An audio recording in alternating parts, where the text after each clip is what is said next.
আমরা অসভ্য, আমরা এখনো সভ্যতার দ্বার প্রান্তে যাইতে পারিনি। আমাদের দেশে আলেম ওলামারা কখনো তারা কখনো সম্মান পায়নি কোনো কারো কাছে, কোনো রাজনৈতিক দলের কাছে, এবং এখনো পাচ্ছে না। আর হয়তো বা ভবিষ্যতে কখনো পাবে কি না এটা সন্দেহ কাজ করে। আমাদের বাংলাদেশের রাজনীতির মধ্যে একটা নোংরা জিনিস হলো, সেটা হচ্ছে কেউ কিছু যদি বলে সেটা বোঝার আগেই দেখবে যে হুমকি ধমকি দেওয়া শেষ।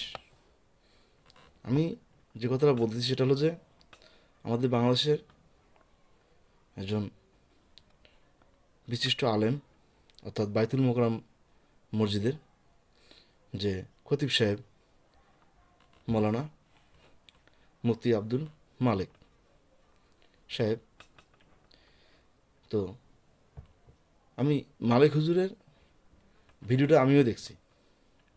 উনি যে কথাগুলো বলছে, কথাগুলো কিন্তু খারাপ বলেনি।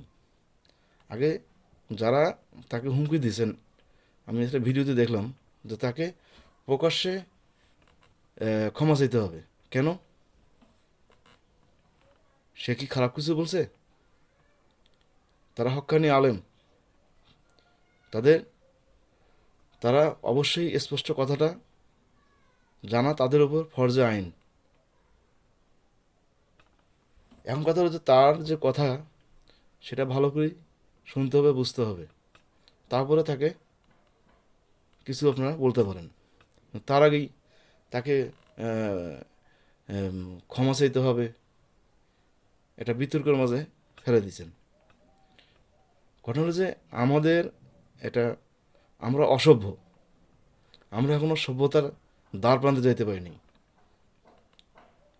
আমাদের দেশে আলেম ওলামারা কখনো তারা কখনো সম্মান পায়নি কোনো কারো কাছে, কোনো রাজনৈতিক দলের কাছে, এবং এখনো পাচ্ছে না।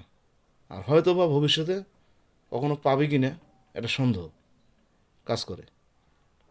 যদি তা না হয়তো একজন এত বড় একজন আলেম,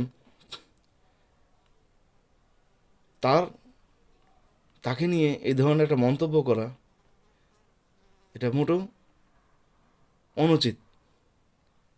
এবং যেই বলছে তাকে ক্ষমা চাওয়া উচিত তার কাছে।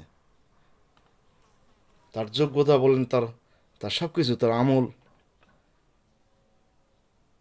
সব দিক বিবেচনা করলে তার কাছে যিনি, যে রাজনৈতিক দলের যিনি তাকে